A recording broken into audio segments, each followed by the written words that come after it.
레위기 6장 1절에서 13절까지 읽겠습니다.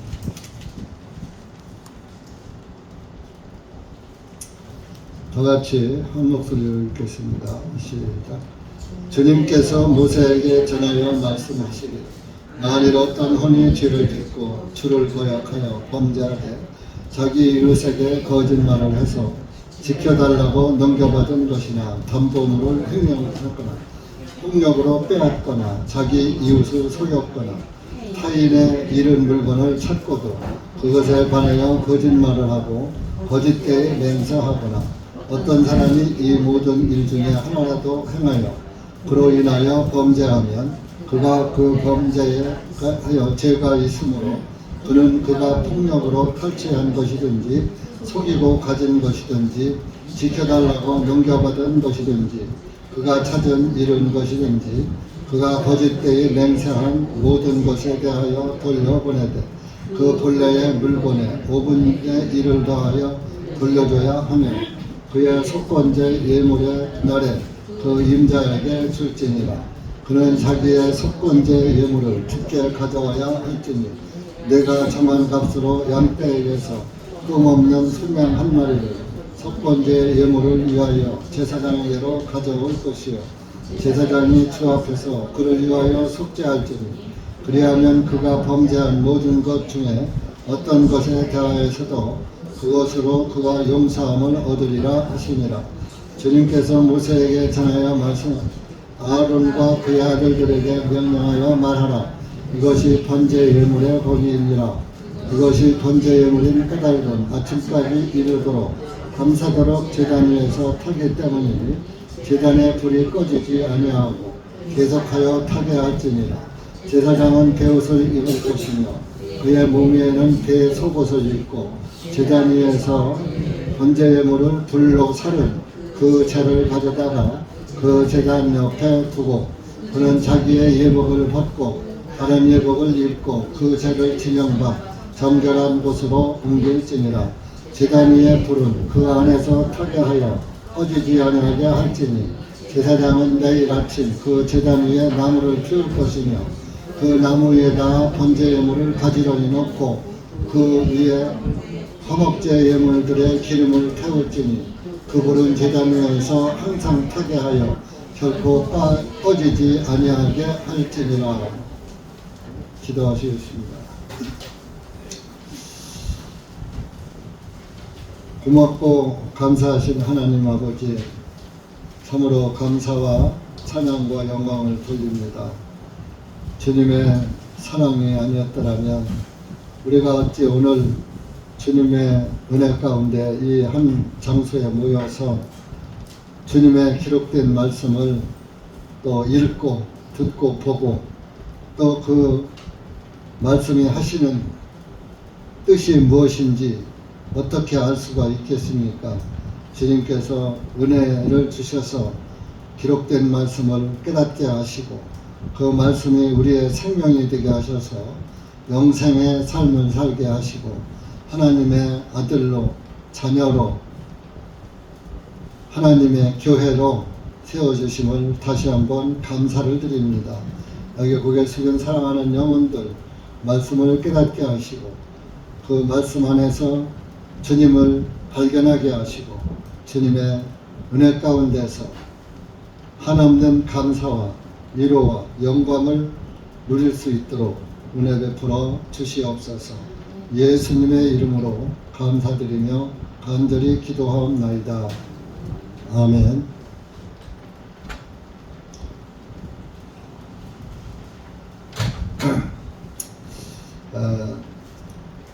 레위기 5장 14절에서 19절까지의 말씀도 그 사람이 범죄했을 때 5분의 1을 더 얹어서 속죄를 하라 그런 말씀이 있는데 5장의 말씀은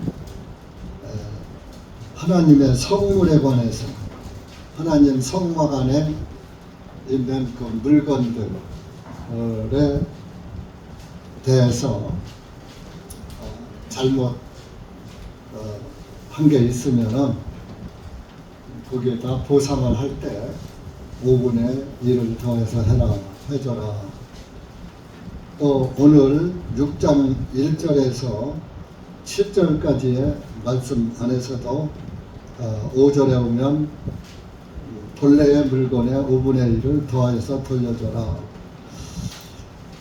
5장의 말씀은 하나님 성막 안에서의 일어난 일에 관해서 속죄를 하는 것이고, 6장 1절에서 8절의 말씀은 사람과 사람 사이에서 범죄해서 빚어진 그런 일입니다. 남에게 거짓말을 했다든지 속였다든지 뭐 강제로 빼앗았다든지 또 남의 물건을, 잊어버린 물건을 찾고도 돌려주지 않았다든지, 어쨌든 비양심적인 일을 했을 때에도 5분의 1을 더해서 본 물건을 당연히 돌려줘야지 되는데, 거기에 대한 5분의 1을, 그 물건 값에 대한 5분의 1을 더 얹어서 갚아주라, 그런 그 말씀인데, 실제적으로 이렇게 사람이 사람에게 범한 죄에 대해서도 죄지만, 하나님의 물건에 피해 손상을 입혔을 때도 5분의 1을 더해라. 이제 여기서 결론은, 이제 이 5분의 1이 되신 분도 예수님이십니다. 예수님은 저와 여러분의 모든 죄를 아주 넉넉히 갚아주신 거예요. 여러분들이 죄값이 만약에 100억이라면 120억을 갚아준 거예요. 넉넉히 갚아주는 거예요.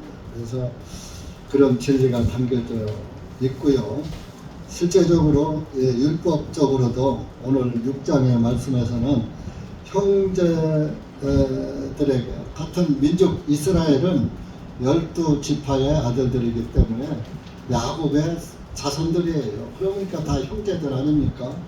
그래서 이스라엘 민족은 다 형제라 그러죠. 이제 우리 한국도 뭐 단일 민족, 뭐 단군 자손이 다 형제다 그러는데, 단군 자손이 아니에요.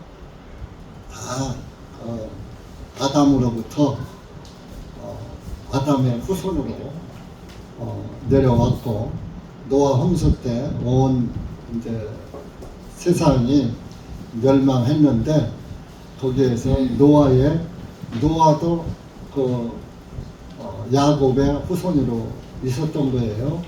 그러다가 노아가 세 아들 중에서 홍수가 끝나고 야벳 족속은 셈과 함과 야벳이라 그랬잖아요. 셈인 이 아시아 족속이 되고, 야벳은 유럽 족속이 되고, 함의 자손은 아프리카 족속이 돼서 노아의 세 아들들에 의해서 이 세상이 인구가 지금 이렇게 살고 있는 거예요. 그래서 우리 대한민국도 셈족이에요. 셈족. 그래서 이 셈족에서 모든 그 영적인 사람들이 태어나고, 예수님도 셈족 야곱의 후손으로 오셨어요. 다윗의 후손으로 오셨고, 그래서 이스라엘이 다 아시아거든요. 그래서 예수님도 셈족에서 태어나셨고, 석가모니도 또 공자도 이런 사람들이 다 셈족에서 태어났어요. 그런데 실제적으로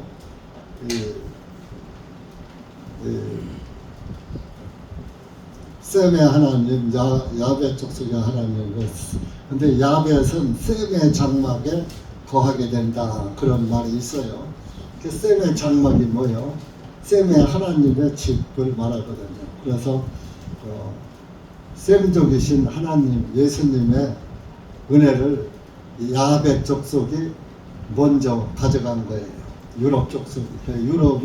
유럽의 복음이 먼저 전파되고, 물론 이제 아시아에서 예수님이, 이스라엘이 아시아니까 샘족에서 시작됐지만은 실제적으로 이제 기독교의 번창은 유럽 쪽으로 해서 그리고 또 우리 한국에까지 돌아오게 된 거예요.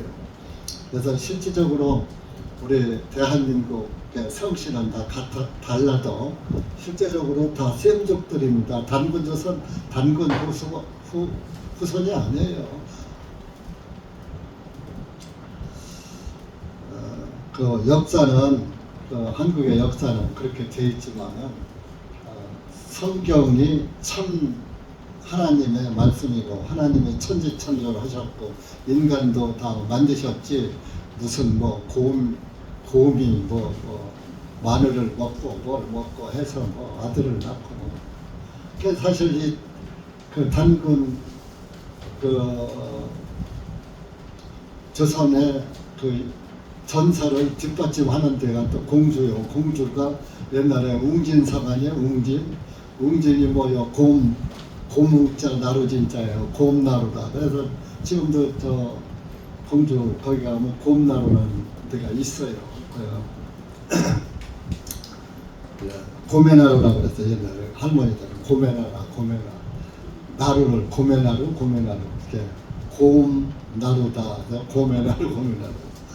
그래서 웅진성이라 고문자를 써서 그러는데 다 그러면 전설일 뿐이고 실제는 아닌 것입니다. 어떻게 곰이 사람을 낳습니까? 전설은 많죠. 뭐 김혜김 씨의 뭐 시전 김할지는 아래서 낳았다 말하는데 다 그건 거짓말이고 사람은 사람이 난 것이지 개는 개가 낳고 짐승을 낳지 무신 뭐 그래서 그 진화설도 다 가짜예요. 어찌 보면 만약에 우리 인간이 진화돼서 사람이 됐다면 지구 어느 한 구석에서 원숭이가 사람으로 차츰 변해지는 것이 발견이 돼야지 돼요. 그 진화되는 것을 우리가 하나 쉽게 볼 수 있는 것이 올챙이에요. 개구리알 올챙이. 개구리가 알을 낳으면 알에서 올챙이가 나와요. 부화되면 그 올챙이가 크면서 개구리가 되는 거예요. 그 눈으로 봤잖아요. 그게 진화예요. 사람은 곰에서 원숭이에서 사람으로 바꿔지는 게 절대로 아니에요. 유전 인자가 틀려요. 네? 그래서 이 마귀는 하나님의 창조 섭리를 믿지 못하게 하느라고 부정하게 하느라고 진화설을 퍼뜨려서 온 세상 사람들이 전부 진화론에 속고 있는 거예요. 여러분들은 좀 제발 속지 말아줬으면 좋겠어요. 하나님을 믿는 사람들은 하나님의 말씀을 믿어야지 사람의 말을 믿으면 아주 실패한 인생을 사는 것입니다. 그래서 이렇게 이스라엘 사람들도 자기 형제를 비방하고 형제의 물건을 뺏어가고 속이고 이렇게 거짓 맹세하고 거짓 증인 쓰고 뭐 이러면 안 된다 이거예요. 그래서 만약에 그런 것이 발견이 돼서 하나님께 예물을 드릴 때는 그 피해에 대한 보상 100%를 해주고 거기다 5분의 1, 20%를 더 과산해서 갚아줘라. 그것이 바로 이스라엘 율법이에요. 그 율법 중에서는 예수 그리스도의 사랑과 은혜가 감춰져 있는 것입니다. 그래서 이스라엘 예수님께서도 그런 말씀을 한 거예요. 너희들이 죄를 짓고 뭐 하나님한테 예물을 드리러 가는데 그 내 형제에게 잘못한 범죄가 생각나거든. 예물을 드리기 전에 그 형제한테 먼저 달려가서 화해를 하고 그 다음에 와서 예물을 드려라. 예수님께서도 그 말씀을 하셨어요. 우리 마태복음 5장 한번 가서 보세요. 5장 23절 23절 24절까지 시작. 그러므로 만일 내가 예물을 제단에 드리려고 가져오다가 내 형제가 너를 대적할 일이 있는 것이 생각나거든 내 예물을 거기 제단 앞에 놓아두고 내 길로 가서 먼저 내 형제와 화해하고 그 후에 와서 내 예물을 드리라. 형제하고 화해도 않으면서 형제하고 왼수가 있으면서 하나님께 예물을 드린다? 맞지 않는 거죠. 보이는 형제를 사랑하지 않으면서 보이지 않는 하나님을 어떻게 사랑할 수가 있고 존경할 수가 있습니까? 그 여러분들 지금 우리 교회 안에도 마찬가지요. 우리 교회당 안에서 있는 형제 자매는 저 밖에 다른 기독교 중교에 있는 그런 사람들과 비교할 수가 있는 존재예요. 비교가 안 되는 존재예요. 그러면은 여러분들 보시기에도 하도 우리 대전중앙침례교회당 안에 왔다는 것이 온 것만 해도 구원을 떠나서도 온 것만 해도 다른 데와 차별이 되는 거예요. 그런데 와서 하나님의 말씀을 듣고 구원을 받았다면 그 얼마나 거기서 차별화가 되겠어요. 그런데 교회 안에서 서로가 하나님을 믿는다고 하면서 서로가 물고 뜯고 핥히고 그러면 돼요? 안 돼요? 안 되는 거예요. 그거는 마귀가 하는 것이에요. 하나님의 자녀는 하는 게 아니에요. 서로가 덮어주는 거예요. 사랑은 허다한 죄를 덮는다. 덮어주는 거예요. 그래서 예수님도 네가 지금 이 예물을 드리러 가기 전에 네 형제에게 잘못한 것이 생각나면 형제하고 먼저 가서 화해부터 해놓고 그 다음에 하나님께 예물을 드려라. 또 오늘날로 말하면 형제간에도 서로가 사랑하지 않으면서 무슨 하나님을 사랑한다고 하느냐. 형제부터 서로 화해하고 사랑하며 한 다음에 하나님한테도 잘해야겠다. 이렇게 하나님을 믿는 사람들은 형제 사랑을 해야지 되는 거예요. 교회 안에서 사랑도 해야 하고 내 육신의 형제도 예수님의 사랑 가지고 접근을 해야지 되는 거예요. 너는 너, 나는 나. 그냥 너는 네가 알아서 해. 나는 내가 알아서 해. 이렇게 가면 안 돼요. 그러니까 서로가 그래서 하나님 예수님도 그래서 형제에게 잘못한 것이 있으면 먼저 화해하고 하나님께 예물 드리라 그래요. 오늘날 저와 여러분도 마찬가지예요. 예수님 믿고 하늘나라 천국 간다고 여기 왔지 못하러 왔으니까 오늘 목적이 있을 거 아니에요.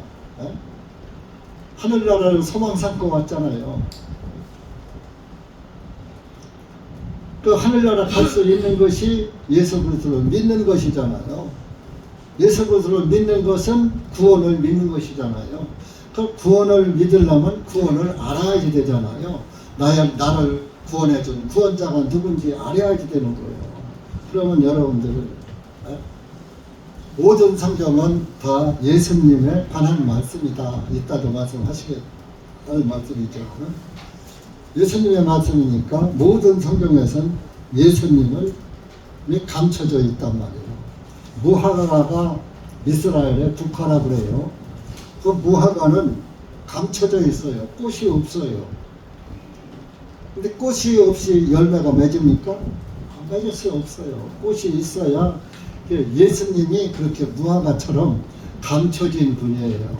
그 감춰진 분을 우리가 성경에서 찾아보는 거예요. 하나님이 만약에 여러분들 눈에 다 보인다면 여러분뿐이 아니라 온 지구상의 모든 사람들이 하나님을 안 믿고는 못 배겨요.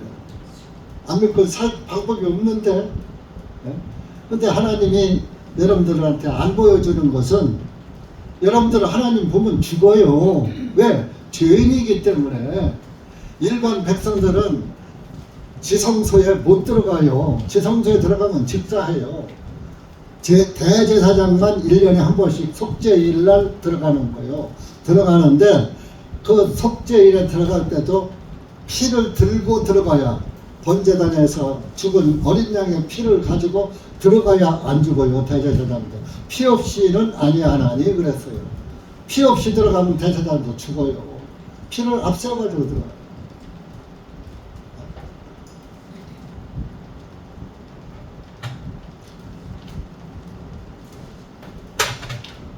그래서 이렇게 우리 그리스도인들, 하나님을 믿는 사람들은 우선 보이는 옆에 형제들부터 사랑해야 하고, 차별을 두지 말아야 하고, 사실 예수님 안에서는 김씨, 이씨, 박씨 이거 따질 필요 없어요. 예수님 안에서 구원받은 자가 최고로 친한 내 형제예요. 사랑하는 형제 자매가 되는 거예요. 여러분, 육신의 형제들은 누구는 구원받고 누구는 구원받은 사람과 못 받은 사람이 반드시 분리돼요. 그러면 제 마음에서 내 형제들이 한 사람이라도 지옥 가는 사람 있으면 제 마음이 좋겠어요. 다 같이 가는 게 좋겠어요. 여러분들 다 내 형제 같이 갔으면 좋겠는데 그 족속들이 말을 안 듣잖아. 네? 그거 어쩔 수가 없는 거예요. 그 마음은 자기 거기 때문에 누가 상대방 마음을 좌지우지할 수가 없는 거예요. 그러니까 여러분들의 마음이 하나님을 향해 있다는 그 마음 자체가 벌써 구원의 한 발짝 앞에 가 있는 거예요. 그러니까 여러분들이 이렇게 예수님을 믿으셔야 한다면 정말 철저히 자기를 먼저 발견해야지 돼요. 아, 내가 이러한 잘못이 흠이 많은 그런 존재구나 하는 것을, 자기의 죄를 먼저 발견하면 나만 이런 죄가 있는 게 아니라 상대방도 있다는 것을 또 인정하게 돼요. 그러면은 내 죄를 예수님이 다 덮어주셨다면은, 아, 저 형제 자매의 죄도 다 덮어주셨구나 하는 것을 믿고, 하나님이 죄 없다고 한 자를 내가 죄 있다고 심판하면 내가 하나님 되는 거야. 그 하나님, 네가 재판관이다 그랬어. 우리의 재판관은 하나님 한 분밖에 없는 거예요. 그러니까 우리는 재판관이 아니에요. 우리는 피고요, 하나님 앞에. 하나님이 재판장 앞에 가면 저와 여러분이 다 똑같이 피고예요. 원고가 아니에요. 원고는 하나님이에요. 이 세상 법정도 참 성경에 준해서 만들어진 거예요, 다.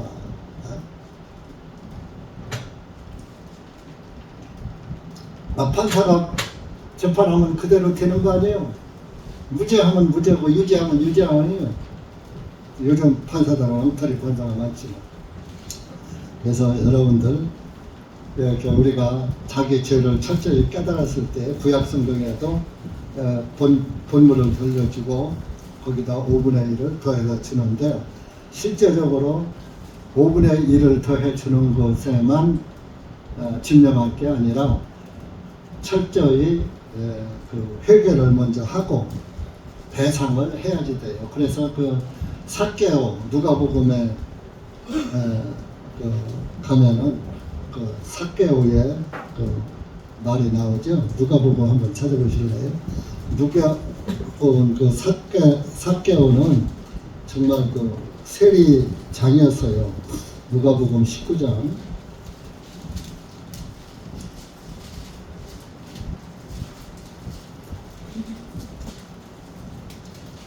8절 한번 8절. 삭개오가 예수님이 오신다는 소리를 듣고 그 삭개오는 세리장이었어요. 세금 받는 세무서장이야 지금으로 말하면. 근데 예수님이 오신다는, 삭개오는 키가 작은 사람이었어요. 그래서 예수님이 오신다고 그러니까 그 많은 사람들이 얼마나 많이 모였는지, 키가 작은 삭개오는 예수님 앞에 나갈 수가, 예수님을 바라볼 수가 없는 거예요. 그래서 보니까 옆에 뽕나무가 하나 있어요. 그래서 뽕나무로 올라가서 예수님을 바라보고, 예수님이 많은 사람들 중에서 저 뒤에서 어떤 사람이 뽕나무에 올라가서 앉아서 예수님을 바라보거든. 그래서 예수님이 그것에 가서 쳐다보시고 말하기를, 삭개오야 빨리 내려와. 그랬어요. 누가복음 19장 5절에 삭개오야 속히 내려오라. 이는 오늘 내가 반드시 너희 집에 머물 것이기 때문이라 내가 오늘 너희 집에 가서 자고 갈 거야. 내려와. 그래서 예수님은 삭개오야 마음을 보신 거예요. 어떻게 해도 예수님을 보려고. 자기 의로 예수님을 바라볼 수가 없어. 키가 작은데 내 앞에 키 큰 사람들이 있어가지고 도저히 내가 볼 수가 없는 거예요. 내 자력으로는 볼 수가 없는 거예요. 그래서 누군가의 힘을 빌려서 예수님을 바라보려고 이렇게 옆에 여기 올라가면 예수님 볼 수가 있구나. 그 뽕나무에 올라간 거예요. 우리는 나무에 달리신 이런 걸 보고 나무에 달리신 예수님을 한번 생각도 해봐야 돼. 삭개오가 예수님 아니지만 그래서 이제 예수님을 찾아보려고 바라만이라도 보려고 하는 그 마음을 보신 거예요. 벌써 이 사람은 이 많은 사람 중에 구원받은 사람 삭개오 하나밖에 없구나. 여기 보면 키가 작다고 했어요. 네? 키 작은 자. 성경에서 키 큰 사람은 부정적이에요. 사울왕은 키가 얼마나 큰지 어깨 위에 더하더라 그랬어요. 사람보다 머리 하나가 더 있는 거예요. 그렇게 키가 컸어. 그러니까 다른 사람이 다 쳐다봐요. 삭개오는 다 사울은 내려다봐요. 키가 크니까 작은 사람 내려다봐야 할 거 아니에요. 작은 사람 올려다봐요. 그러니까 키 큰 건 교만을 상징하는 거예요. 근데 바울이라는 말은 작다 그런 소리예요.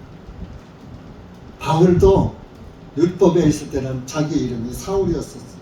율법의 의가 아주 커서 자기가 최고 위대한 자였어요.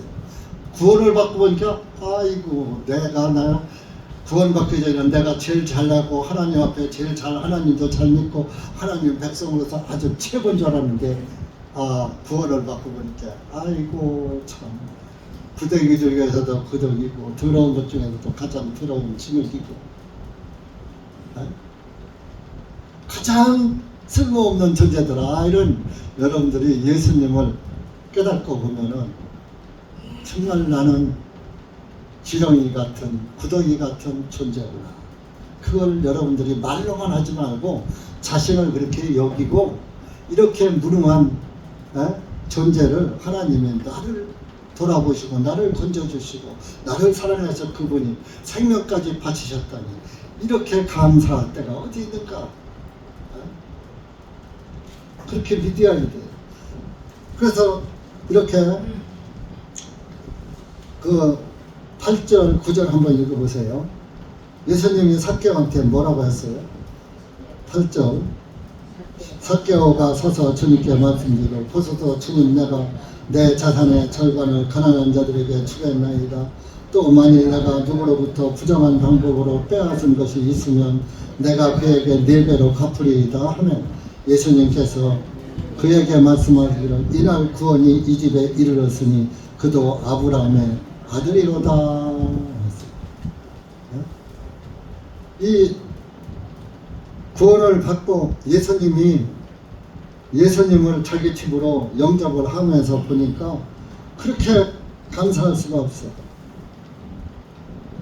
그래서 예수님을 영접했다는 것은 벌써 구원을 받았다는 뜻이에요.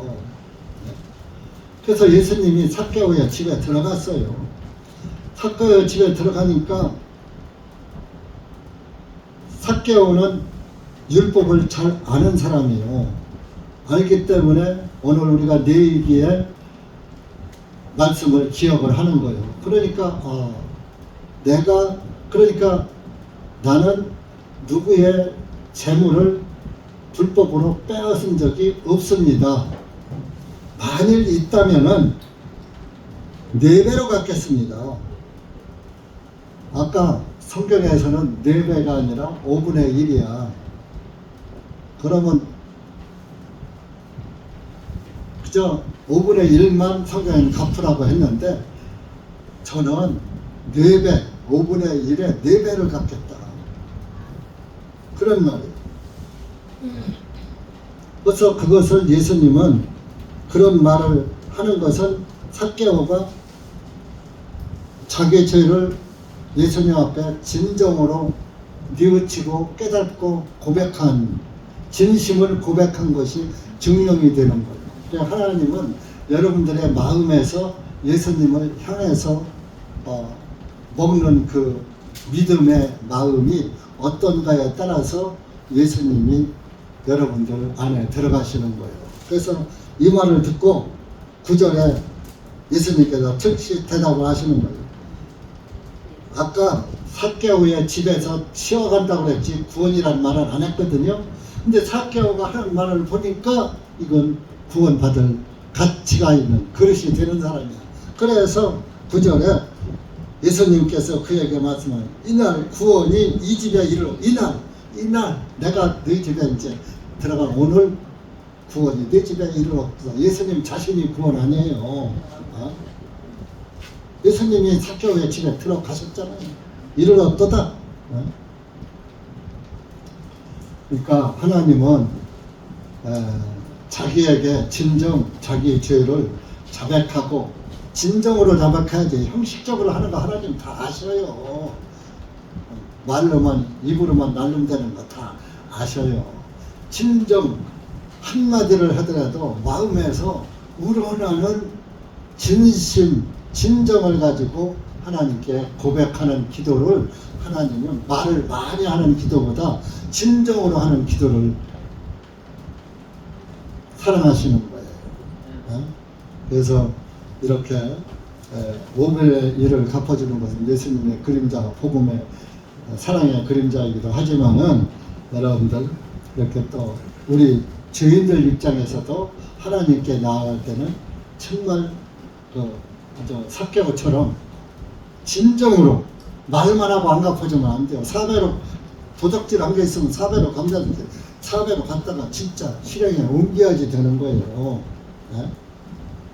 그러니까 우리가 하나님 앞에 마음으로 기도한 것은 실천에 옮겨야지 되는 거예요. 내가 하나님께 하겠다고 맹세하지 말라고 했지만은, 제가 정말 하나님께 제 소원을 들어주시면 내가 정말 무엇이라도 드리겠습니다 하는 기도를 했다면 그대로 행해야지 되는 거예요. 그러나 진정으로 했다면은 진정으로 드려요. 그냥 했다면은 진정으로 이거 예지 생각해보니까 그거 못할 것 같아 않는 거예요. 그래서 행위로 받는 게 아니고, 벌써 믿음의 기도는 자기가 할 수 있는 역량을 최대한 믿음의 기도로 하는 것이고, 믿음의 기도는 반드시 또 이루어지는 것입니다. 그래서 5분의 1에 대한 것은 5장은 성물, 6장은 사람. 그러니까 우리가 하나님에게나 사람에게나 잘못하면은 안 되는 거예요.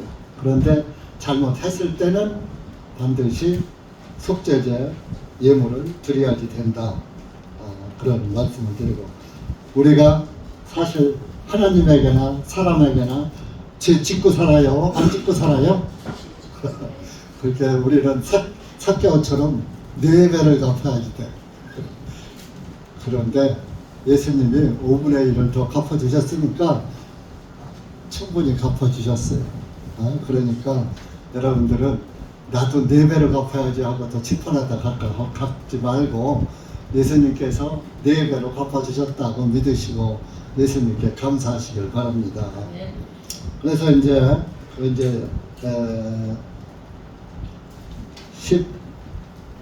8절부터는 6장 8절에는 이제 번제에 대한 말씀을 또 하고 있는데, 이것은 아까 레위기 1장에 우리가 번제 예물을 배웠잖아요. 그것은 일반 백성들이 하나님께 드리는 번제고, 이것은 제사장들이 하나님께 번제를 드리는 법을 지금 말씀하는 겁니다. 왜냐? 아론과 아론의 제사장된 그 아들들도 다 똑같은 죄인이잖아요. 그러니까 백성들만 번제를 드릴 게 아니라 제사장도 드려야지 된다 이겁니다. 여러분들만 구원 받아야 되는 게 아니라 목사도 목사가 제사장은 아닙니다. 그러나 여러분들을 말씀 가운데로 인도하잖아요. 제사장들이 이스라엘 민족들의 죄를 없애주는 역할을 하니까 목사가 제사장 아니지만은 그래도 신약 시대에는 일반 제사장 역할을 하는 거예요. 대제사장은 예수님이 하시지만 일반 성소에서 구원받은 사람은 제사장이라고 했으니까 우리는 일반 제사장, 어떤 사람은 떡상, 어떤 사람은 등대, 어떤 사람은 향단, 어떤 사람은 번제단, 물두멍, 각각 자기 위치에서 자기 은사대로, 그것이 은사요. 우리에게는 은사가 있어서 각각 하나님을 내 일을 하는데 소질이 다른 거예요. 우리 박정옥장님은 피아노, 피아노 칠 줄 알았으니까 그것도 은사요. 내가 뭐 연습하고 내가 잘해서 하나님이 그렇게 하신 거예요. 그런 피아노 배울 수 있는 조건을 만들어 주셔서 피아노도 배우고 공부도 많이 하고 부잣집 딸로도 태어나고 한 거예요. 예? 근데 땅에서 아무리 잘 태어났어도 하나님의 아들, 딸로 태어나는 것이 최고 잘하는 거예요.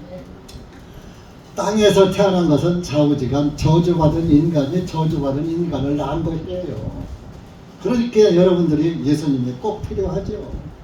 그러니까 백성들도 예수님 필요하고 제사장들도 예수님이 꼭 필요했던 거예요. 그러니까 제사장 자신이 깨끗해야 백성들의 자기가 먼저 깨끗하게 목욕하고 제사장 복을 입고 백성들의 죄를 위해서 제사장 역할을 할 수가 있는 거예요. 그러니까 여러분들도 일반 제사장이니까 제사장복을 입고 제사장복이 입은 것이 구원의 옷이에요. 구원의 옷을 입고 예수 그리스도 앞으로 인도하는 어떤 사람은 너는 죽을 죄인이라는 걸 깨닫게 죄인이라는 걸 지적해서 번제단으로다가 인도를 하고 거기서 또 통과해서 물두멍에서 손발을 씻어 살아가면서 짓는 죄도 씻어야지 돼. 손발 씻고 또 이제 거기서 성소 안에 들어가서 너는 떡상을 우리의 생명의 빵이신 예수 그리스도를 생명하시고 삼아라. 또 이렇게 하는 떡상의 은혜를 전하고 어떤 사람은 예수 그리스도는 생명의 빛이여 빛이 세상에 제일 먼저 들어와서 천지 창조할 때 빛이 있으라 하시니 빛이 있었고 빛이 태양빛이 아니에요. 태양빛은 그 밑에 가서 해와 달 별은 따로 나오잖아요. 그랬듯이 그 생명의 빛이 바로 예수 그리스도요. 성서의 등대도 바로 예수 그리스도를 뜻하는 거예요. 그 어떤 사람은 향달은 향기로운 향만 피우는데 그 향기로운 향이 우리의 죄 냄새를 다 덮어줘. 그죠? 향을 피우면은 딴 냄새 하나도 안 나잖아요. 향 냄새만 나지. 근데 우리가 옛날에 제사 지낼 때에 이제 우상 숭배할 때 조상에 제사 줄 때 그 피우는 향은요 암만 맡아도 머리가 안 아파요. 좋아요. 머리가 맑아. 근데 절에서 피우는 만세향이라는 것은 많이 맡으면 머리가 딱딱 아파.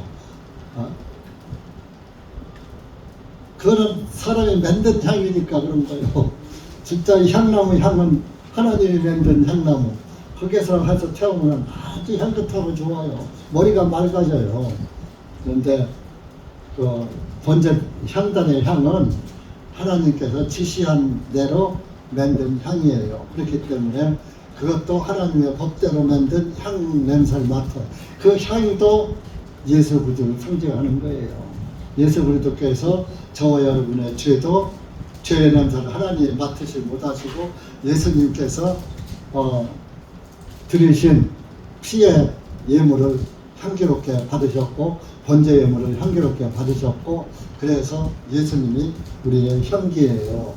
구원받은 사람이 그 향기를 내 몸에 배니까 그 향을 맡아보고 그 향을 분양한 제사장도 거룩한 거예요. 그러니까 그 옷에서도 향이 나고 향수를 뿌리면 옷에서도 나고 사람에도 나잖아요. 예수 그리스도가 우리의 향이라고요. 유향. 그래서 이렇게 제사장들도 그 10절에 보면 베옷을 입을 것이며 몸 위에는 배 속옷을 입고 제단 위에서 번제 예물을 불로 사는 그 재를 가져다가 그 제단 옆에 두고, 이제 그 번제단은 번제 드릴 때에 예복이 다르고 끝나고서 예복이 다른 겁니다. 11절에는 그가 자기의 예복을 벗고 다른 예복을 입고 그 죄를 지명받 정결한 곳으로 옮길지니라. 예수님도 영문 밖에서 나무에 달려 돌아가셨어요. 예루살렘 성 안에서 돌아가신 게 아니라 예루살렘 성전 밖에서 골고다 언덕에서. 그래서 이제 번제단 번제 예물도 그 번제단 북쪽 뜰에서 잡았다고 그래요. 그래서 이제 그 예루살렘 성전이 있는 북쪽이 골고다 언덕이 있다고 그래요. 그래서 예수님도 예루살렘 성전 북쪽에서 나무에 달려 돌아가셨다, 이겁니다. 그래서 구약의 율법은 모두가 예수 그리스도가 행하실 것에 예표였었고 모형과 그림자다, 그럽니다. 그래서 이렇게 근데 이 번제 예물에 불은 항상 꺼지지 않는다고 했어요. 13절에. 그래서 이 번제단의 불은 아침에도 가서 불 관리를 하고 저녁에도 불이 꺼지지 않도록 가서 제사장들이 그 번제단의 불을 항상 관리를 했던 거예요. 그래서 그럼 여기서 번제단의 불이 꺼지지 않은 것은 예수 그리스도가 여러분들을 사랑하는 마음이 항상 꺼지지 않고 있다는 하나의 증거입니다. 그래야 번제 예물을 태우지. 번제 예물이 드려질 때 하나님이 받으시니까. 그래서 하나님의 사랑은 이렇게 번제단의 불처럼 항상 꺼지지 않고 오늘도 내일도 모레도 예수님 오실 때까지 예수님의 사랑의 뜨거운 그 가슴 속의 사랑은 계속 불타고 있다 하는 증거도 되는 것이고, 또 구원받은 그리스도인도 항상 여러분들 마음에 예수님의 그 사랑의 불꽃이 꺼지면 안 되는 거예요. 꺼지면은 제사장 직무를 잘못한 게 되는 거예요. 그럼 저주받아요, 그 제사장은. 번제단 불을 꺼트리면 안 되는 거예요. 옛날 우리 지난번에 얘기했지만 우리 할머니 시대만 가더라도 그 집안에 불씨를 꺼트리면 소방 맞아요. 친정으로 내쫓김 당한다고요. 그 며느리는 화롯불을 잘 관리해야 돼. 그랬다가 저녁에도 밥하고 또 잘 관리했다가 아침에도 밥하고 또 잘 관리해서 점심에도 밥하고. 우리 어렸을 때만 해도 화롯불로다가 어머니들은 거기다 숯덩이 몇 개 갖고 가서 그 나무 잎살 나르고 후후 부르면은 타잖아요. 우리 노자매님들 잘 아시죠? 성냥도 흔치 않을 때 성냥 아시죠? 지금은 성냥이 골동품이 됐지만 그 화롯불 꺼트리면 난리 났어요. 우리 할머니, 우리 어머니. 근데 며느리들 시집살이가 그때 화롯불부터 시작해서 시집살이 시작되는 거예요. 그 며느리들은 화롯불을 아주 그냥 시어머니 밑에서는 그걸 가서 화롯불을 꼭꼭 눌러놓는다고 꺼지지 않게. 그냥 놔두면 공기 들어가서 그냥 빨리 숯이 다 없어버리고 불 꺼지니까 공기 못 들어가요. 꼭꼭 눌러놓으면 제가 불이 뻥긋게 있어요. 근데 그거 쬐면 그게 참 살이 되고 피가 됐던 화롯불이에요. 우리 젊은 사람들은 호랑이 담배 필 때 얘기하는 거지. 화롯불이 어떻게 생겼나 알지도 못하는 젊은 청년들이 있을 거야. 그런데 이렇게 해서 이 번제단의 불은 항상 꺼지지 않는다. 번제단도 예수님을 상징하는 거거든요. 번제단이 바로 골고다 언덕을 예수님 피 흘려 돌아가시는 그것을 상징하는 거예요. 그러니까 예수님의 마음도 불타고 여러분들도 구원을 받던 예수 그리스도의 마음을 가지고 신앙생활을 해야지 되는 거예요. 한 목사에서 신앙생활하는 거 아니에요. 한 목사는 언젠가 여기서 떠나요. 하늘나라로. 그러면 여러분들 나와서 한 목사 떠났을 때 나도 신앙 끝나요? 아니잖아. 교회는 유지되어야지 되잖아. 하나님의 교회예요. 하나님의 교회. 그러니까 내가 신앙생활을 하는 것은 어느 특정인을 위해서는 아니라 예수 그리스도의 복음을 위해서 신앙생활하는 거, 내 영혼이 주님 나라에 갈 때까지 봉사 헌신하는 거예요. 제사장이니까. 제사장이 뭐 언제까지 해요? 50세까지 했던 거예요. 30세에서 50세까지. 지금은 그 율법이고 지금은 죽을 때까지 하는 거예요. 50이라는 숫자가 안식의 수잖아요. 안식 안에서는 안식은 계속 유지돼야지 되는 거예요. 이렇게 신약의 제사장들은 주님 앞에 갈 때까지 하는 거예요. 주님 섬기는 거예요. 섬기는 게 제사장 역할 하는 거예요. 뭐 한 목사 섬기는 게 아니에요. 예수 그리스도의 교회를 섬기는 거예요. 교회가 복음을 가지고 있기 때문에, 이 모임이 복음이 있기 때문에. 소재물도 마찬가지예요. 소재물은 14절부터 이제 18절까지의 말씀인데, 지난번에도 이렇게 했죠. 이 소재도 제사장들이 을 위해서 드리는 것이 또 소재지요. 그래서 예수님이 우리의 소재가 되셨다.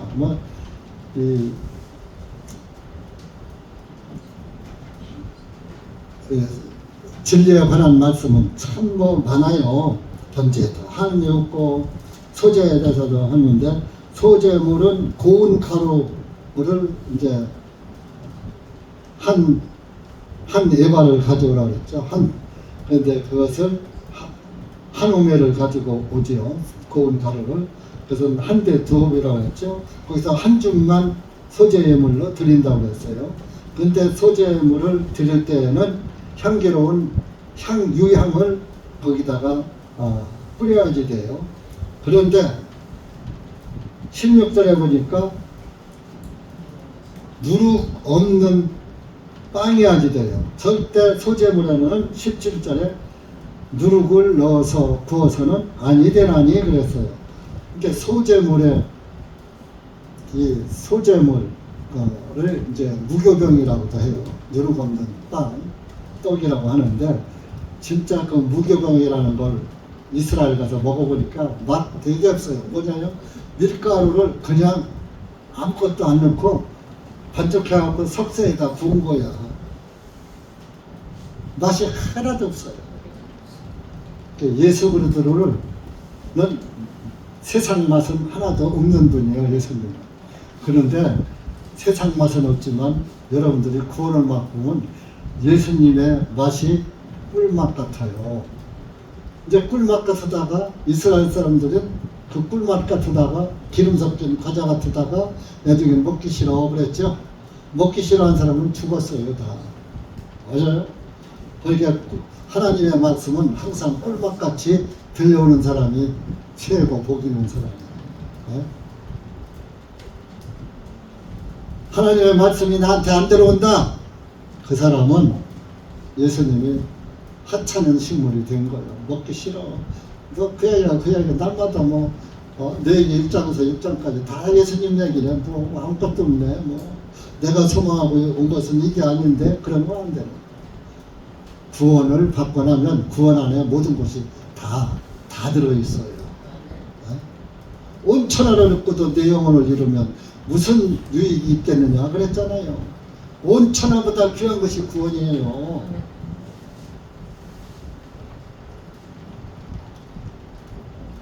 누룩을 넣지 말라. 누룩은 부풀게 하는 거예요. 빵 만들 때 이스트 넣잖아요. 부풀잖아요. 모양을 본 모양에서 다른 모양으로 변질시키는 걸 누룩이라고 해요. 그래서 우리 시골에서 옛날에 그 막걸리 만들어 먹을 때 그 누룩을 넣고 사면 술이 되잖아요. 변질되잖아요. 발효가 돼가지고. 그래서 우리가 예수 그리스도를 믿을 때는 믿음 위에다가 다른 걸 더해가면 안 돼요. 믿음 안에서 사는 삶은 행위가 아니에요. 사람은 사람의 행위를 하는 게 당연한 것이지. 사람이 개같이 살 수 있어요? 개같이 겨댕겨봐요, 여러분들. 개같이 겨댕겨봐요. 못 겨댕기자면 겨댕길 수 없잖아. 짐승처럼 겨댕길 수 없잖아요. 사람의 도리가 두 발로 걸어다니는 것이 되는 것이고, 짐승은 짐승처럼 사는 게 짐승. 그러니까 우리는 예수 그리스도 위에다가 다른 맛있는 세상 것으로다가 장식해서 소재물을 만들 필요가 없어. 그냥 고운 가루는 풍족해. 네? 그러니까 간단한 거예요. 예수님은 저 여러분을 위해서 고운 가루가 부서지듯이 갈기갈기 찢겨서 돌아가신 거예요. 그것을 상징하는 것이고, 또 이제 이 소재물은 한 대 두옥을 가는데 한 주먹만 꺼내서 거저 만들어서 번제단에 태우면은 끝이요. 나머지 밀가루는 제사장의 몫이다 그랬어요. 번제물은 거의 다 태우고 가죽만 남는답니다. 가죽만 제사장이 끄실러서 소가죽, 양가죽만 먹는 거야. 그러니까 번제물에서는 제사장 목이 없어, 떨어질 게 없어. 근데 소제물은 모든 사람들이 한 대 두억을 가져서 한 주먹 이렇게 한 홉이거든. 한 홉을 들여서 빵 만들어서 무교만 만들어서 이렇게 태우면 되는 거예요. 그 나머지는 다 제사장이 먹는 거죠. 그래서 하나님은 그 제사장들 양식 걱정까지 다 하셔서 제사장들이 먹을 것을 다 준비해줘. 이것은 제사장들의 몫이니라. 그래서 성전에서 일어난 자는 성전에서 나는 것을 먹어라. 이제 오늘날 교회에서는 일하는 사람은 목사죠. 목사도 교회에서 나오는 것으로 먹어라. 그러니까 여러분들이 한 대 두 홉을 꼭 갖고 와야지.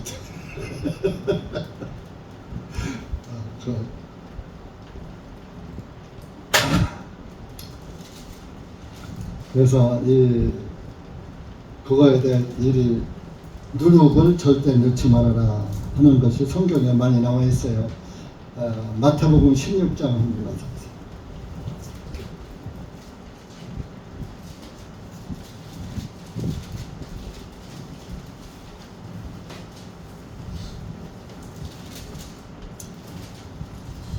16장 11절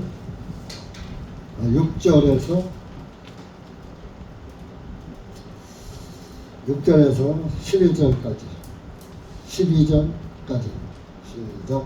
그때 예수님께서 그들에게 말씀하시니 성가 바리새인들과 사두개인들의 누룩을 주의하고 조심하라 하시므로 그들이 서로 의논하며 말하고 이는 우리가 빵을 가져오지 아니하였기 때문이라 하며 예수님께서 일어나시고 그들에게 말씀하시니 오 너희 믿음의 작은 자들아 어찌하여 너희가 서로 의논하느냐 빵을 가져오지 아니하였기 때문이냐 너희가 아직도 깨닫지 못하느냐 빵 5개로 5,000명이 먹고 거둔 것이 몇 바구니며 빵 7개로 4,000명이 먹고 몇 바구니를 거뒀는지 기억하지도 못하느냐 내가 너희에게 빵에 관하여 말한 것이 아니라 바리새인들과 사두개인들의 누룩을 조심하라는 것임을 어찌 너희는 깨닫지 못하느냐 하시니 그때 그들이 주님께서 빵의 누룩이 아니라 바리새인들과 사두개인들의 교리를 조심하라 명령하시는 것임을 깨달으니라.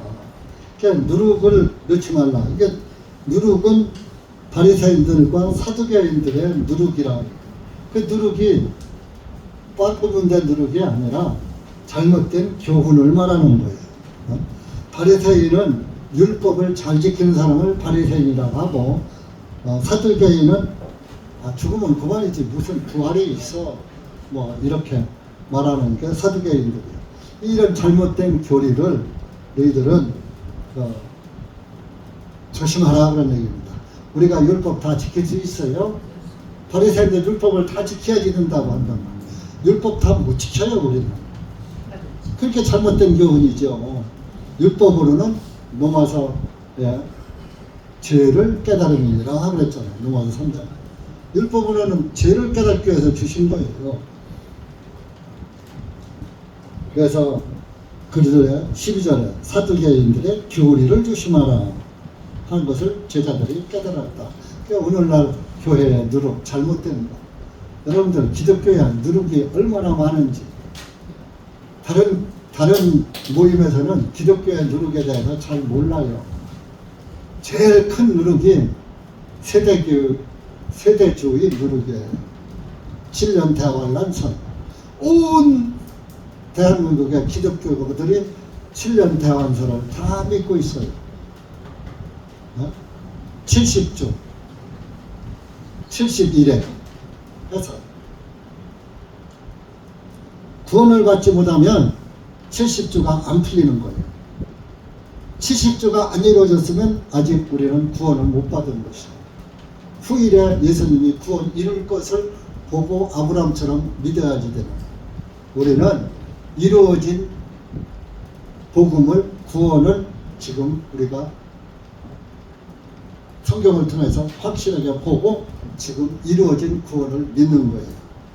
70주가 아직 한 주가 남았다. 그럼 69주밖에 안 되거든.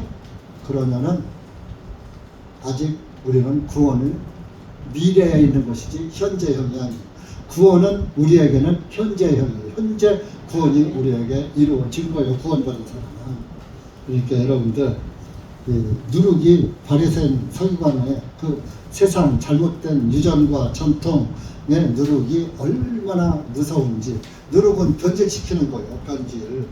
마태복음 13장 한번 가서 보셔요. 변질시키는 거예요.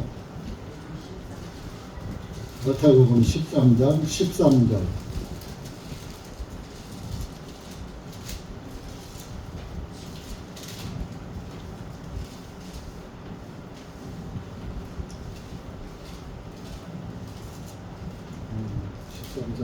말고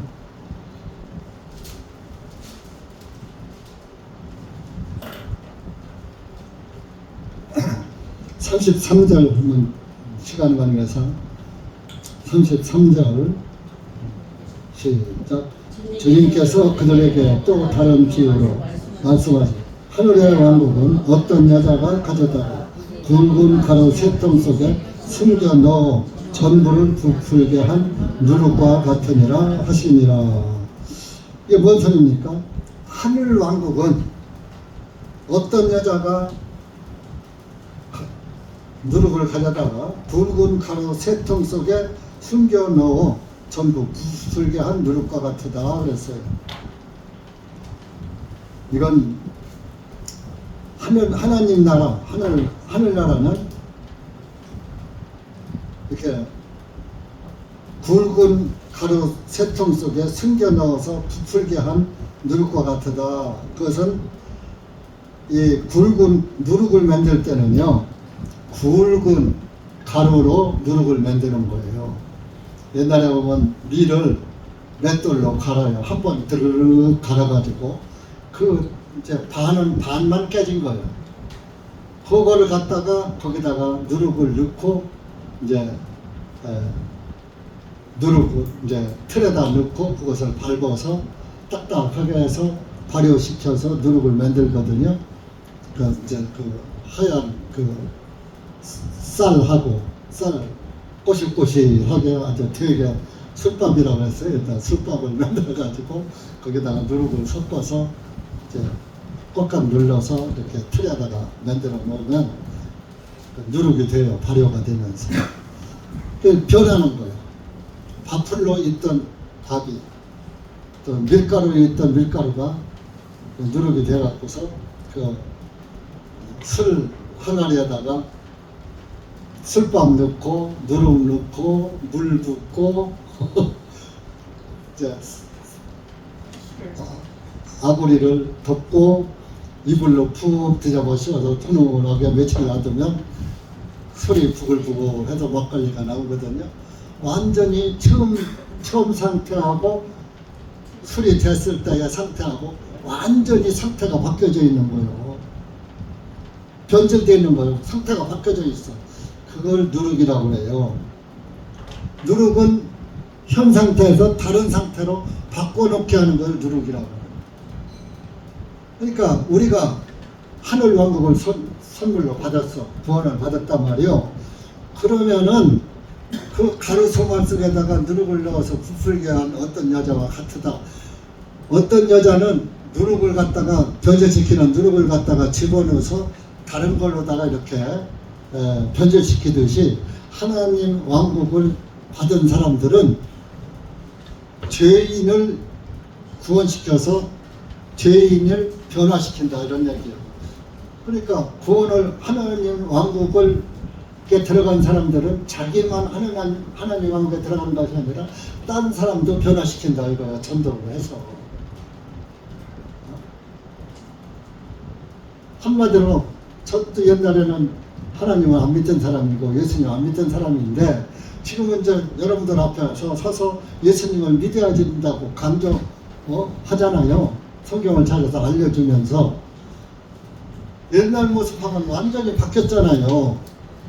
그러니까 구원을 받으면 이렇게 팩가 다 바뀌어야지 돼. 나는 못 변해. 나는 내 지조대로 신앙생활. 이거는 그 사람은 평생 가도 구원 못 받아요. 나를 버려야지 돼. 현 상태에서 다른 상태로 바꿔줘야 해. 그것이 다시 태어나는 거예요. 네? 바꿔지지 않고 어떻게? 술을 담아놨는데 술이 안 되고 그대로 있어. 그럼 뭐 어디 갔어? 그냥 내버려야지. 발효가 되어서 바꿔줘야지. 여기인데 이 13절 말씀, 이 33절 말씀이 다른 의미가 있어요. 어떤 여자는 마귀를 상징하는 거예요. 어떤 여자는 하나님의 왕국의 나라에다가 굵은 가루, 누룩을 집어넣어서 전부 부풀게 한다. 이런. 마귀는 하나님의 교회가 부풀게 만든다. 그런 얘기요. 그러니까 이제 오늘날 로마 카톨릭의 누룩이 제일 큰 누룩이 뭐요? 7년 대환란서. 7년 대환란을 믿으면 예수님 안 믿는 거요. 7년이 남아있으면 70주가 안 쳤기 때문에 단번 속죄가 이루어지지 않았고 예수님도 오신 게 아니에요. 내가 여러분들한테 여러 번 말했어요. 다니엘 9장 찾아보세요. 이 70주가 이르면은 70주간이 되면은 이렇게 된다고 그랬어요.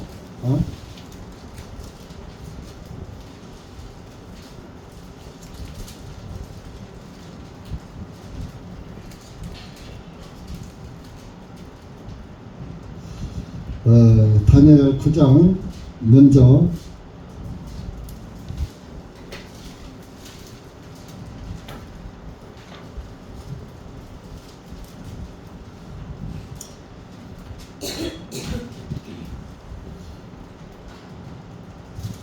(23절) (24절) 한번 읽어보세요.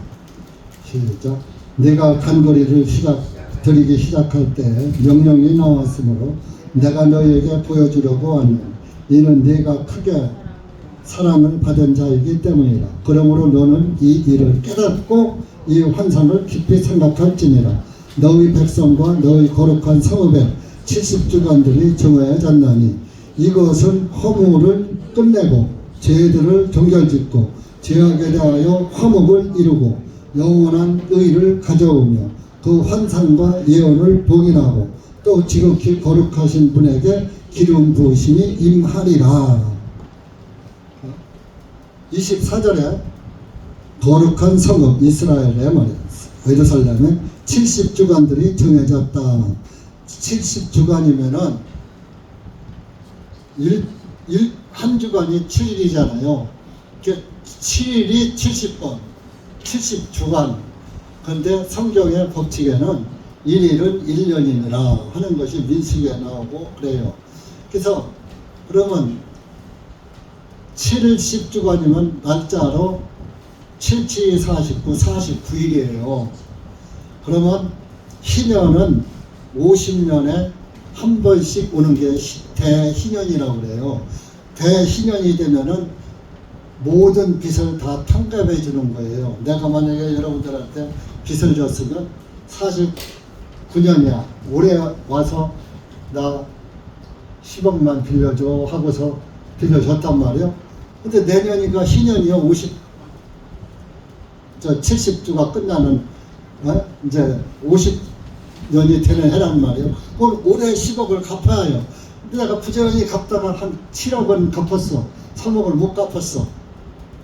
그러면 그것을 두루 3억을 빼놓고 감춰놓고 안 갚았으면 이 사람에게 죄가 있는데, 있는 거 다 해서 다 털어서 갚았는데 3억을 못 갚았다 이게요. 그 3억이면 큰 돈이잖아 그것도. 그런데 1월 1일이 딱 됐네. 그럼 안 갚아도 돼 이제 3억을. 고의로 갚을 수 있는데도 미루고 안 갚은 건 그건 아니야. 갚느라고 갚았는데 못 갚았어. 형편이 안 됐어. 그것은 안 갚아도 돼. 희연이 돌아오네. 그래서 뭐 내가 만약에 종을 누굴 갖다가 하인을 부리는데, 옛날엔 종도 사고 팔았으니까 돈 주고 사왔어. 그런데 내 집에서 언제가 이제 50년이 돼요. 그럼 50년이 되면 너도 이제 집으로 가 하면 풀어놔 줘야지 되는 거예요. 그러니까 모든 것이 해방이에요. 해방. 희년이 희자가 복희자예요. 복이요. 복복자가 있고 복희자가 있어요. 그게 희년이라고 하는 거예요. 복을 누리는 해. 복 받은 거 아니에요. 3억 안 갚아도 되고, 하인살이 종살이도 면해도 되고, 죄에 종됐던 우리는 죄에서 해방되고, 구원을 말하는 거예요. 희년은 복. 그렇잖아요. 죄빚에서도 해방됐죠. 남의 종살이에서도 해방됐죠. 하나님한테 죄진 것도 해방 하나님이 시켜주시는 거예요. 희년에는 50년에 한 번씩. 그래서 편히 쉬는 거예요. 그걸 대희년이라고. 대학 교수나 이런 사람들은 7년에 한 번씩 희년을 쉬어요. 7년에 한 번씩 1년 쉬어. 그래도 월급이 다 나와. 그러니까 지금도요, 이 기독교 종교의 목사들이 희년을 따져서, 우리 교회는 희년도 예수님만 희년이라는 거 알지, 목사의 희년은 있지도 않냐. 1년 동안 희년을 줘, 대학 교수들. 그래서 1년 동안 희년이라고 해외여행도 가고, 또 희년이라고 또 학교에서 유학도 보내주고 그래요.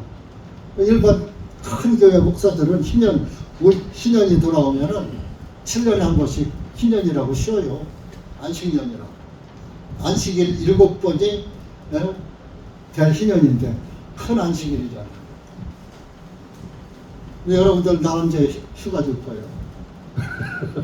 희년 한 번 줘요. 1년 좀 쉬게. 문제는 예수님이 우리에게 희년 되셨으니까 우리는 항상 희년 속에 들어가 희년을 지금 누리고 있는 거예요. 1년 가서 놀면서 그 짓 하지 말고. 우리는 날마다 죄 없이 자유롭게 쉬고 있는 거예요. 우리는 날마다 희년이야, 날마다.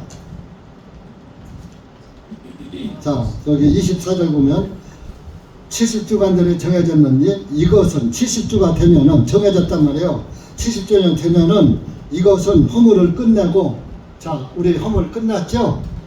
죄사함 끝났죠? 죄들을 종결짓고, 죄 끝났어요. 종결짓고, 죄악에 대하여 화목을 이루고, 하나님과 나 사이에 죄의 담이 가로막혔는데 하나님과 내가 화해됐어. 예수님의 피 때문에. 영원한 의를 가져오며, 예수님이 우리의 영원한 의야. 영원한 의가 구원의 소식이 나한테 들어왔어. 그 환상과 예언을 봉인하고, 지금은 이제 환상과 예언 그런 거 안 해. 다 끝났어. 환상과 예언, 환상으로 예수님에 대해서 환상과 예언을 줬는데 더 이상 이제 환상과 예언을 줄 필요가 없어. 예언은 끝났으니까. 봉인하고, 지극히 거룩한 분에게 기름 부으심이 임하리라. 지극히 거룩하신 분이 누구요? 예수님이요. 기름 부으신 뭐요? 예수님이 침례 받는 것이 기름 부음 받는 거죠. 자, 마태복음 13장 11절에 물에서 올라오실 때 하늘에서 성령님이 비둘기 같이 예수님 위로 내려왔다. 그렇게 성령님이 예수님 머리 위로 내려온 게 기름 부음 받은 거예요. 기름은 성령님을 의미하는 거예요. 자, 이게 지금 이게 몇 가지야? 6가지인가? 뭐야? 허물이 끝나고, 죄를 정결, 죄에 대하여 허물을, 영원하기를 가져오는, 그 환상과 보이는, 그리고 6가지. 이 6가지 조건이 다 이루어졌다고요, 지금. 이루어졌는데, 아직 70주가 안 되고 한 주가 남아있어. 그러면 이 6가지가 이루어진 거예요, 안 이루어진 거예요? 그럼 우리가 제사함 받은 거예요, 못 받은 거예요? 앞으로 7년이 차야 그 70주가 이루어지는 거니까 아직 우리는 구원 못 받은 거예요. 얼마나 그 마지막 7년 대학 환란이 남아있다고 믿는 사람들은 아직 구원이 안 이루어진 거예요. 예수님을 믿는다고 하면서 구원을 못 받고 있는 거예요. 그러니까 잘 믿는 거예요? 헛 믿는 거예요? 헛 믿는 거지. 여러분들 복 받은 거예요. 이 복을 발로 차다니 말이 돼요? 오늘날 한국교회가 다 7년 대환란 누르게 다 들어가 있는 거예요. 우리만 거기서 우리도 옛날에 나도 그렇게 믿었어요. 그것이 어느 날 성경에서 풀어진 거예요. 풀어지니까 아멘이 되고 이 말을 자신 있게 할 수 있는 거예요. 그 한마디로 7년 대환을 믿는 사람은 아직 그 사람은 예수님 안 믿는 거예요. 성경을 안 믿는 거예요. 믿지 않는 자는 어디 가요? 지옥 가야지요. 이 누르게나에서도 뭐 한 말씀이 많은데 시간이 벌써 많이 갔네요. 근데 오늘은 제가 천안에 우리 고모부님이 돌아가셨다고 해서 장례식장 꼭 가야지 되겠다. 오후 집회를 좀 설명할게요. 그래서 조금만 더 합시다. 이렇게 해서 소재에 해당하는 누룩을 들이지 말라. 예수님 섬기는 데에 있어서 잘못된 교리를 가지고 예수님을 믿지 말라, 그런 말씀인 것이에요. 그리고 이제 24절에서 30절까지는 이제 속죄제 예물, 이제 개혁성경은 속건제 예물이라고 되어 있는데 뭐 속죄제나 속건제나 뭐 다 큰 차이가 없어요. 속죄제는 타고난 죄를 말하고 뭐 속건제는 우리가 범한 죄를 말한다, 이렇게 분리할 수 있는데 성경에서는 그냥 속죄제로 이렇게 나오고 영어에 이렇게 되어 있기 때문에 속죄제인데, 그 속죄 예물의 법도 제사장도 똑같이 이렇게 속죄 예물을 드려야지 된다 하는 것을 말씀하고 있고, 또 이제 이런 번제 예물을 드릴 때에, 속죄 예물을 드릴 때에 그 제사장의 옷이 그 제물에 닿는다든지 그러면은 피가 그 제사장 복에 묻는다든지 하면은 그건 거룩한 곳에서 빨찜이라. 제사장이 입은 옷에 짐승의 피가 묻어 있으면은 안 되잖아요. 피는 단번에 끝난 것이고, 그런데 요상 피의 옷을 입고 돌아다니면 되겠어요. 그래서 빨리 다 끝났으면은 28절에 만약에 피가 그 예복을 질그릇에 삶았으면 그 질그릇을 깨쳐버리고, 예복에 피 묻은 것을 질그릇에 삶았으면은 삶은 다음에 그 질그릇은 깨쳐버려라. 그런데 만약 그 놋솥에 삶았으면 그것을 잘 문질러서 닦아서 피의 흔적이 없도록 깨끗이 씻어라. 이 놋은 신줄을 말하는 거예요. 굴이. 그래서 깨끗이 닦으면 된다. 그래서 우리는 사실 인간은 질그릇이에요. 흙으로 만들었기 때문에. 그래서 질그릇에 피 묻은 예복을 삶았으니까 질그릇에도 피가 그 흔적이 남을 거 아니에요. 그러니까 질그릇은 깨쳐버려라. 사실 이제 그런 것이고, 놋그릇은 깨칠 수가 없으니까 스세미로 깨끗이 씻어서 피의 흔적이 없게 하라. 그런 말씀이고, 이제 질그릇에 피가 계속 묻어 있는 것은 피가 단번에 예수님의 피가 우리의 죄를 단번에 다 깨끗이 해놨는데, 자꾸 우리의 질그릇에 피를 묻히고 그러면은 단번 속죄를 믿지 않는 것이 되니까 아예 내 의는 깨쳐버려라. 예수님의 피 묻은 예복을 쌓는 그 그릇을 깨쳐버려. 나는 내 의는 없다 하고 내 자신을 깨쳐버려라 하는 의미가 들어져 있는 것입니다. 그래서 여러분들이 신앙생활 할 때 내 생각이 다 옳은 건 아니에요. 내 생각을 버리셔요. 내 생각을 버려야 여러분들이 신앙생활이 은혜가 되는 거예요. 제가 이제 이런 어떤 복음의 말씀을 하는데 여러분들이 자기 생각을 가지고 목사를 바라보면 그 자기 생각이 그 목사님의 하는 말씀이 은혜가 안 되는 거예요. 그러니까 그 목사에 관한 내 생각은 아예 버려버리고, 목사가 하는 말은 목사가 하는 것이 아니라 하나님께서 우리에게 성경을 풀어주신다 이렇게 생각하고 들으라 이런 얘기입니다. 그러면은 그 목회자의 입이 거룩한 입이 될 수가 있지만, 그렇지 않으면은 더러운 입으로 밖에 안 들리는 거예요. 그래서 은혜를 못 받게 되는 거예요. 그래서 여러분들은 항상 예수 그리스도의 피가 내 안에서 깨달아졌다면 나 질그릇 같은 나 자아는 다 깨뜨려 버리고, 만약에 질그릇이 아닌 놋그릇이었다면 아예 아주 깨끗하게 피해 흔적 없이 광이 바짝바짝하게 신들은 닦으면 싹 가시고 흔적이 안 남잖아요. 그래서 놋그릇은 깨끗이 씻을지니라. 다시는 피 흘림이 없으실 것이기 때문에. 그래서 여러분들 이렇게 성경에서는 이런 모로 저런 모로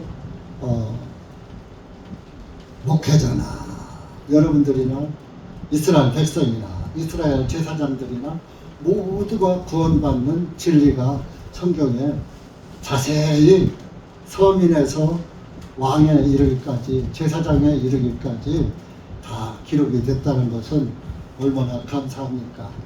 여러분들이 항상 성경에서 예수님을 찾아보시고 감사를 잃지 않는 그리스도인들 되시기를 바랍니다. 기도합시다. 하나님 아버지 감사합니다. 오늘 우리가 주님의 기록된 말씀을 이렇게 대충 주님의 말씀을 나누었습니다.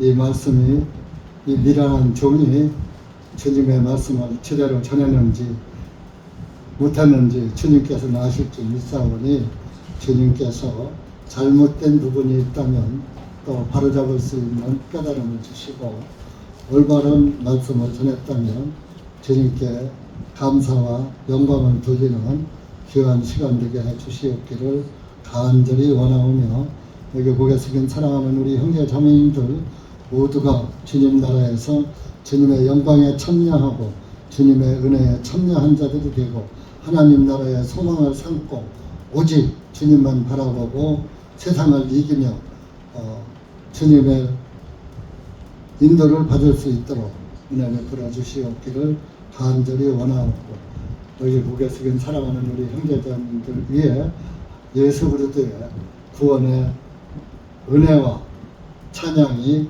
늘 함께 할 수 있도록 은혜 베풀어 주시옵소서. 예수님의 이름으로 기도하옵나이다. 아멘.